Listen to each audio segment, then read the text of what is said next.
bueno, lo hemos podido hacer, de alguna manera. Sobre el Jesús histórico, no. Espera, es que me equivoco. Estoy súper nerviosa, es que no puedo como ni... Nos da un poco de vergüenza hablar sobre este tema porque claramente nos viene grande, sí, pero no podemos perder la oportunidad. Llevamos tiempo estudiando la figura de Jesús. Es una figura que ha sido tratada por todas las personas a lo largo de toda la historia de la humanidad. De alguna manera nos compete, nos concierne y nos llama a todos. Y entonces, a pesar de esa vergüenza, la vamos a superar y vamos a hablar sobre ella. Así es, y entramos como a terreno sagrado, descalzos, de puntillas, e intentando no hacer mucho ruido, ¿no? Con todo el respeto y humildemente. Por eso he pensado decir que si cometemos algún error en lo que decimos, dejádnoslo en algún comentario, y en la caja de descripción del vídeo haremos una fe de erratas con cualquier error que podamos cometer e intentaremos también poner las fuentes de todo lo que digamos. Así es. Esto es un vídeo que forma parte de una serie de vídeos que estamos desarrollando sobre Jesús. Hemos hablado con Antonio Piñero sobre el Jesús histórico. Vamos a hacer algunas otras entrevistas para hablar también sobre Jesús según diferentes tradiciones y según diferentes visiones o experiencias. Y no podía faltar este vídeo sobre Jesús en el Corán, al que continuará otro sobre Jesús en el sufismo. Eso es, joder, que bien lo has presentado, ¿eh? Yo tenía mis dudas. Bueno, como siempre os pedimos, por la propia dinámica del medio, si lo tenéis a bien y os gustan nuestros contenidos, dejadnos un like, suscribíos al canal, si aún no lo estáis, compartirlo en redes sociales, que además, como vamos a decir algo que yo creo que es interesante y bonito porque tiende puentes, como es la vocación de nuestro canal, intentando a la vez ser serios en lo que vamos a decir, pues es una buena oportunidad para compartirlo en vuestras redes. Y nada, yo soy María Herrero. Yo soy Rafa Millán, esto es Psicología y Espiritualidad. Yo soñé una vez, ahora que dices que esto nos pilla como grande, yo tuve una vez un sueño en el que veía los pies de Jesús, ¿no? Los pies de un Cristo que estaba tumbado, y además gigantesco, enorme, y se lo conté a Luis Cencillo, que interpretaba mis sueños en aquella época, y él me decía que eso era un sueño que él había escuchado otras veces soñar con partes de Cristo, ¿no? Con partes del cuerpo de Cristo, y que nadie o casi nadie podía como verlo entero en los sueños, ¿no? Entonces eso me llama mucho la atención, y lo que tengo ahora la sensación no es ya de que alcancemos a los pies, sino que no llegamos ni a la uña del dedo meñique o ni a un pelo de la uña del dedo meñique, porque es que nos desborda por todas partes. Así que perdonadnos, vamos a decir de verdad, de corazón, lo más seriamente que podamos también, lo que podemos sobre Jesús. A ver si llegamos al pie, lo que no sabemos sobre Jesús. Así que venga, adelante con el vídeo.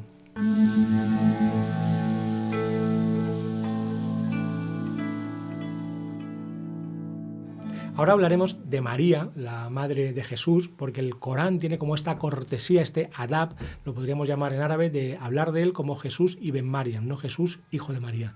Casi siempre que es citado es mencionado de esta manera, pero se le ponen muchos otros apelativos y para mí el más interesante como filósofo sería el de Kalimatullah, que significa literalmente una palabra de Dios, no Kalam, de donde viene el término cálamo, también en árabe palabra, cálamo, que es como un instrumento de escritura.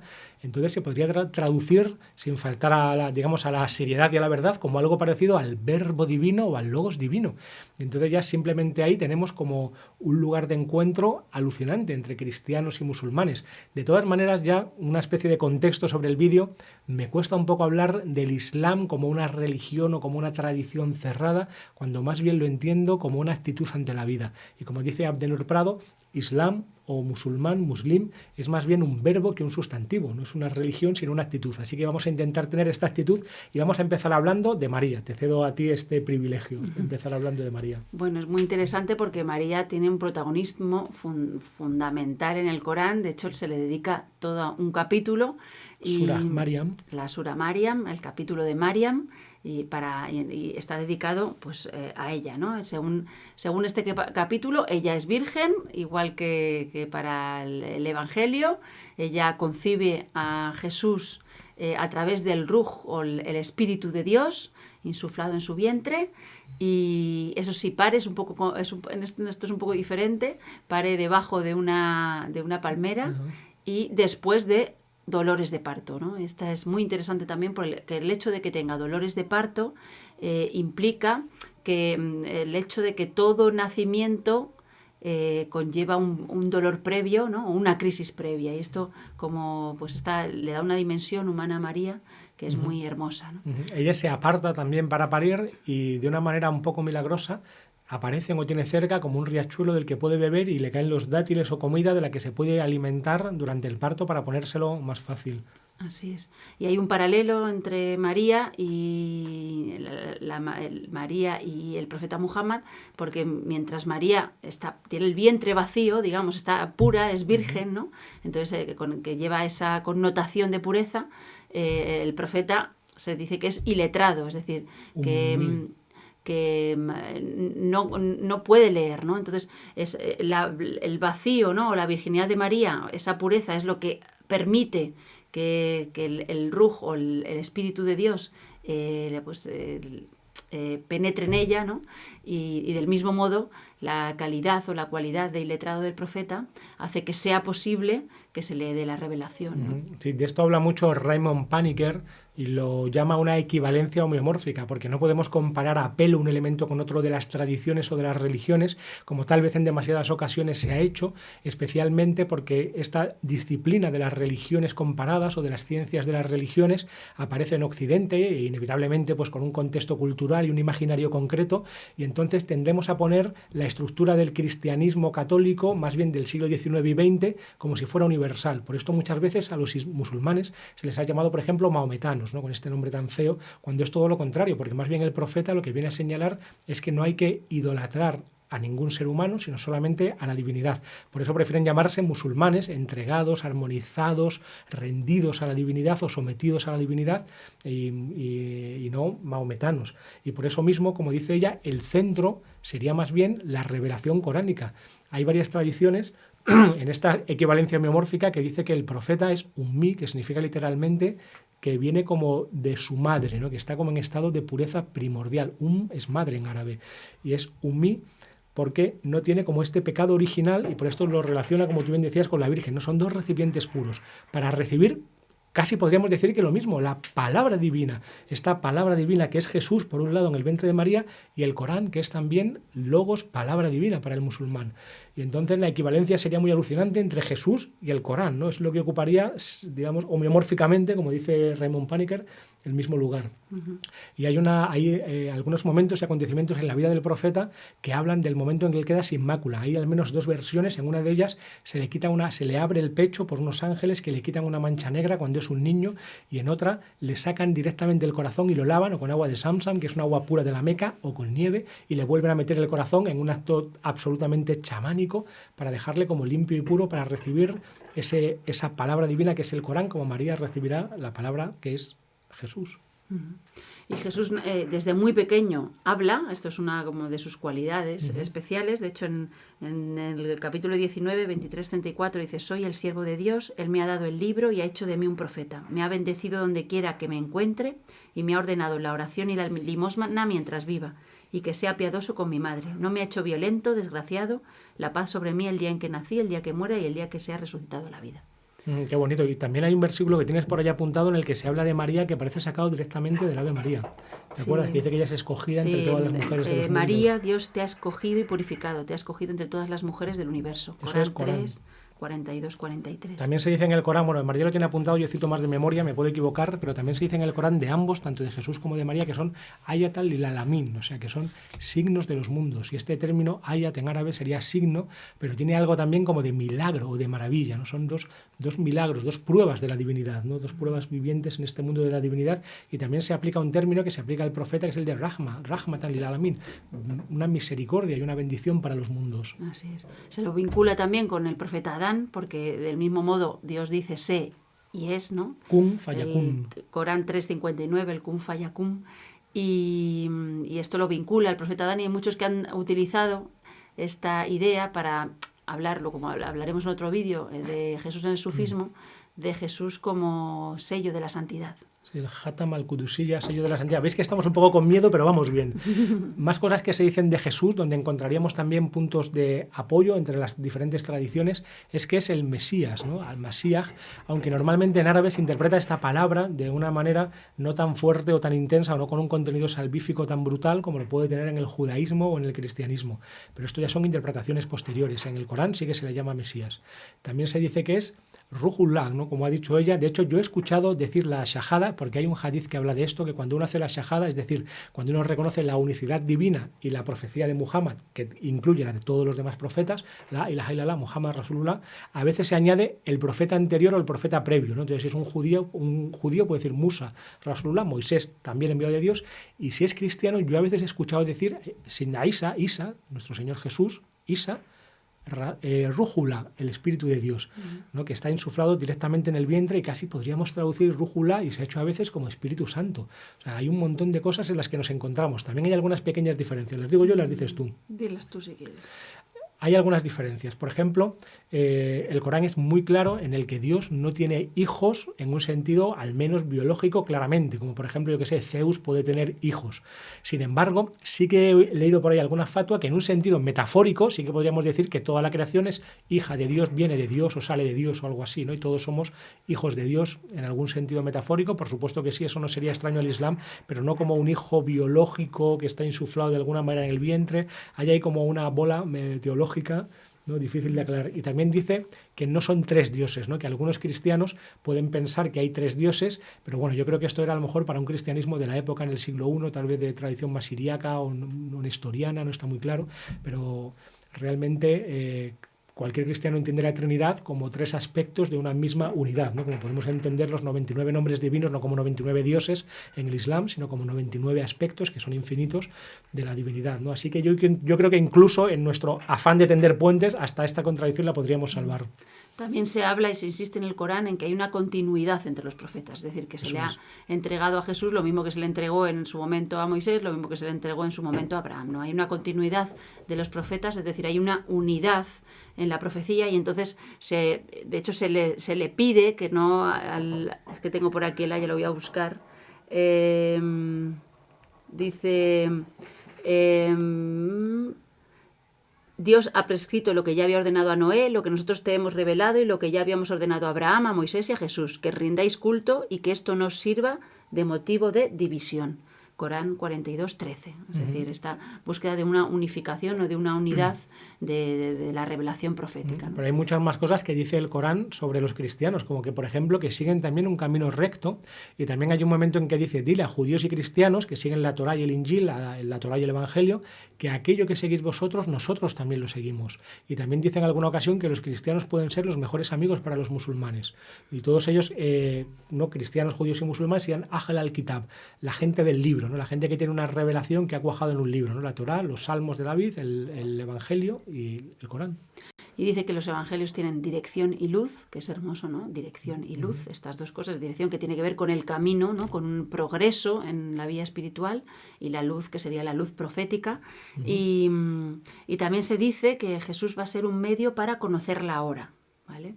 Es decir, que viene a anunciar también el fin de los tiempos. ¿Qué más? Podríamos hablar del Paraclitos, que aparece en el Evangelio de Juan, ¿verdad? Que para los musulmanes, normalmente los cristianos interpretan que el Paraclitos es la venida del Espíritu Santo en Pentecostés. Sin embargo, los musulmanes han solido interpretar este término Paraclitos, que en alguna traducción podría decirse que es como el Consolador, que dice uno que hablará de lo que oiga, ¿no? No os quedaréis porque vendrá uno a consolaros, y dice Juan, creo, pero lo cito todo de memoria, que hablará de lo que oiga. Y entonces esto encajaría muy bien con el profeta Muhammad, porque él habla de lo que oye del ángel Gabriel. Y aquí hay otra equivalencia homeomórfica que subraya todavía más lo que decíamos antes de la relación de María con el profeta y de Jesús con el Corán, porque tanto María como el profeta reciben, María la anunciación y el profeta la revelación, de la misma fuente, que es el ángel Gabriel, que aparece también muchas veces en la tradición islámica y en el Corán como Jibril, Jibril en árabe, alayhi salam, la pasea con él. ¿Y qué más? También se lo declara, no sé si esto hemos hablado ya, Abdullah, que es otro término que se utiliza para hablar del profeta Muhammad. De hecho, parece que solo se les nombra como Abdullah a los dos, al profeta Muhammad y a Jesús. Y hay un hadith en que el profeta Muhammad dice que Jesús es como un hermano, el profeta más parecido a él, o algo así, el más cercano a él. Pero ¿qué significa Abdullah, no? Pues Abdullah significa que está tan al servicio de la divinidad que se vuelve casi uno con la divinidad, ¿no? Sí, de hecho hace este gesto, ¿no? El hadith dice que junta al profeta así sus dos dedos haciendo este gesto como que son casi uno, ¿no? Él y el profeta Jesús, y que trae como la misma cosa, ¿no? Y luego después, en cuanto a la muerte, que esto es muy interesante también, pues es suficiente, el texto coránico es lo suficientemente abierto o vago como para generar un montón de interpretaciones, como sucede en la propia vida y en el propio Evangelio de Jesús. Cuando interpretamos a Jesús podemos ver pues que él se autodenomina cosas muy diferentes y que no está nada claro. Pues lo mismo dice, ¿no? Dice que les pareció que moría, pero que en realidad no murió. Voy a ver dónde está el...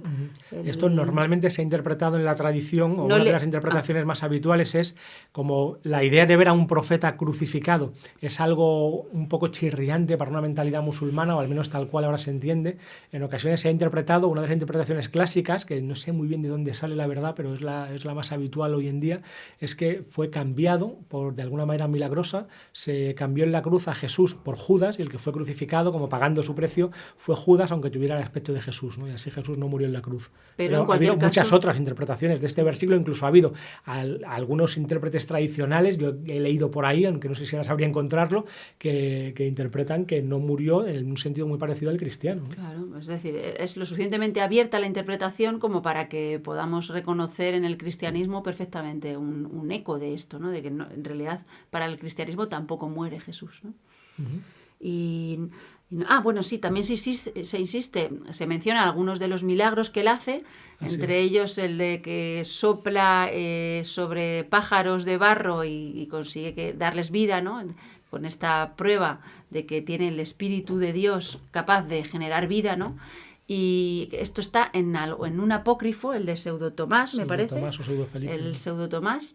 Y siempre se menciona, al lado de los milagros que él hace, que todos estos milagros los hace con permiso de Dios. Se insiste mucho en esto en el Corán. Y este permiso de Dios también aparece de un modo bastante claro en los evangelios, en que él siempre que dice, no hay bueno sino Dios. O cuando dice que ha hecho algún milagro, dice que es porque su voluntad está completamente fundida en la voluntad del Padre, ¿no? Sí, cuando hablemos luego de Jesús en el sufismo, profundizaremos un poco más sobre esto. ¿Qué significa la fanna fillah, la aniquilación en la divinidad? Y si la voluntad individual puede aniquilarse en la voluntad divina. Así es. Y yo creo que con esto, más o menos... Podríamos añadir que la gran mayoría de musulmanes, aunque esto me parece que no está en el Corán, y aquí me voy a mojar, no estoy muy seguro, que son como hadices posteriores que se han ido añadiendo y han ido compactando y cuajando en la tradición, están esperando la parousia igual que los cristianos, la segunda venida de Jesús. Los musulmanes no esperan la venida del profeta Muhammad, la paz sea con él, porque él ya está fallecido, pero el profeta Jesús fue ascendido a los cielos, y esto lo creen la gran mayoría de los musulmanes, y entonces está esperando la segunda venida. ¿Qué sea esa segunda venida de Jesús? Eso es muy discutible. La tradición literalista, la interpretación literalista tradicional es que bajará por el minarete de la mezquita de Damasco, y entonces se enfrentará al anticristo y acabará con él, y esto será preparado en medio del Armagedón, de la gran guerra final, por el Mahdi, que es una especie, no es un profeta, porque el profeta Muhammad sallallahu alaihi wasallam es el último, pero es una especie de gran santo que viene de Waliullah, ¿no? De que viene a preparar el terreno para que acabe esta guerra, y entonces pueda venir Jesús y generar el reino de los cielos, el reino de Dios en esta tierra durante un periodo de 40 años, que puede ser una cifra simbólica. Yo creo que ya está. Pero vamos a hacer astaghfirullah, pedimos perdón porque las burradas que estaremos diciendo, y por nuestra osadía de atrevernos así a hablar de este tema, que Dios nos perdone, pedís perdón por nosotros, que nos hace falta, pero nos falta lo más gordo, que es la discusión del final del vídeo. ¿Cómo es posible, Mardía, que habiendo tantos encuentros, siendo de fondo tan parecidas las tradiciones, e incluso encontrando sensibilidades espirituales y éticas tan similares en las grandes tradiciones abrámicas, luego sin embargo se hayan vivido como enemigos, ¿no? O haya tanta gente que yo me quedo alucinado a veces que no sepa esto, ¿no? Que no sepa que en el Corán se habla una y otra vez de María y de Jesús, y que Jesús es esencial y central en el sufismo, y que hay mezquitas que están dedicadas a María, que ha habido grandes santos como Ibn Arabi que han tenido en Jesús uno de sus principales referentes, etcétera. Pues yo creo que porque normalmente cuando uno genera una identidad por oposición y tiene que generar a un otro, tiene que colocar en el otro lo que no es uno, ¿no? Entonces es una cosa artificial, completamente artificial, ¿no? Esa construcción de la identidad por oposición a un otro. Y siempre encuentras a un otro más en el vecino, en tu vecino, eso, o en tu hermano. Es más fácil que sea un otro que alguien a quien no has conocido, del que no sabes nada y a quien no te da ninguna oportunidad para odiar, ¿no? Claro, eso sería. ¿Por qué los del fondo sur odian a los del fondo norte? Porque no hay nada más parecido en el universo a un fondo sur que un fondo norte, ¿no? O una banda de un tipo, que sea una banda de tal tipo, o una banda que es exactamente igual, pero tienen otro símbolo, pero todo el tipo de conciencia que utilizan, ¿no? Los niveles exactamente igual, ¿no? Odias en realidad algo que es un espejo tuyo, ¿no? Así es. De hecho, luego después bueno, ya hablaremos de esto, porque los maestros sufíes, sobre todo los medievales del siglo XII, XIII, insisten continuamente en que no hay distinción en cuanto a la religión, en que la revelación es solo una, y a los funerales de Rumi iban un montón de cristianos, y para Ibn Arabi Jesús fue su primer maestro. Es decir, que para ellos no existe esa dicotomía o esa distinción tan fuerte. Sí, a mí me llamó la atención en el libro de Roger Karaoudi, que hemos leído hace poco, que decía que algunos cristianos, o que en ciertos lugares o contextos, no se veía el Islam como otra religión y lo veían como más cercano a ese cristianismo que practicaban arriano o cristianista, que al cristianismo católico, por ejemplo, ¿no? Cuando en el siglo VIII entran pues, los musulmanes en la península, pues había ahí todavía un núcleo muy fuerte arriano, que estaba mucho más cerca quizá del Islam que del catolicismo actual, ¿no? De todo esto hablaremos en otros vídeos, y como ya ha dicho Mardía, este es un vídeo de una serie que nos estamos atreviendo a hacer sobre Jesús y estamos estudiándolo desde un punto de vista histórico. Tenemos ya publicados, o estoy a punto de publicar, un vídeo con Antonio Piñero sobre el tema, y hemos leído varios libros suyos, desde el Jesús en el judaísmo, que hemos publicado un vídeo con Mario Sabán sobre el tema, y también estamos leyendo sus libros y lo estamos investigando. El Jesús del cristianismo, por supuesto, que también hablaremos sobre él. Jesús en el Islam, Jesús en el sufismo, seguiremos, y investigándolo tanto estamos descubriendo en Jesús una especie de gozne, o de unidad, o de intersección, o de apertura, una figura muy bella que da como acogida, con un corazón tan abierto, digamos así, que lo acoge todo. Y entonces un judío puede ver en Jesús a un judío, ¿no?, que llega como hasta el fondo de su tradición, un cristiano puede ver el centro de su vida y de su corazón en Jesús y puede verle como el Hijo de Dios, y un musulmán lo puede ver como uno de los profetas más importantes, y de alguna manera los tres están muy cerca, ¿no? Según como lo miremos, si lo miramos desde la mirada del corazón o desde la mirada celestial, ¿no?, como decía esta canción que nos gusta, no hay tanta diferencia. Y de esto hablaremos en el último vídeo que grabemos sobre Jesús, esa visión última y final que sobre todo a través de Mardía estamos desarrollando, de cómo vemos a Jesús, ¿vale? ¿Ya está? Pues ya sabéis, si os ha interesado el vídeo por la propia dinámica del medio, suscribíos al canal, dejadnos un like, dejadnos comentarios, en la caja de descripción la fe de ratas de cualquier burrada que hayamos dicho, nos lo dejáis en un comentario y yo lo añado para que todo el mundo lo pueda leer. Y ya está. Gracias y bendiciones. Y perdón por esto y bendiciones, gracias. Bueno, lo hemos podido hacer, de alguna manera. Vale. Estoy súper nerviosa, es que no puedo ni... Ya te veo, te estás tragando y todo, te atragantas al hablar, nunca te pasa. Yo estoy un poco también espesillo. También hemos estudiado sobre el Jesús histórico. Calla.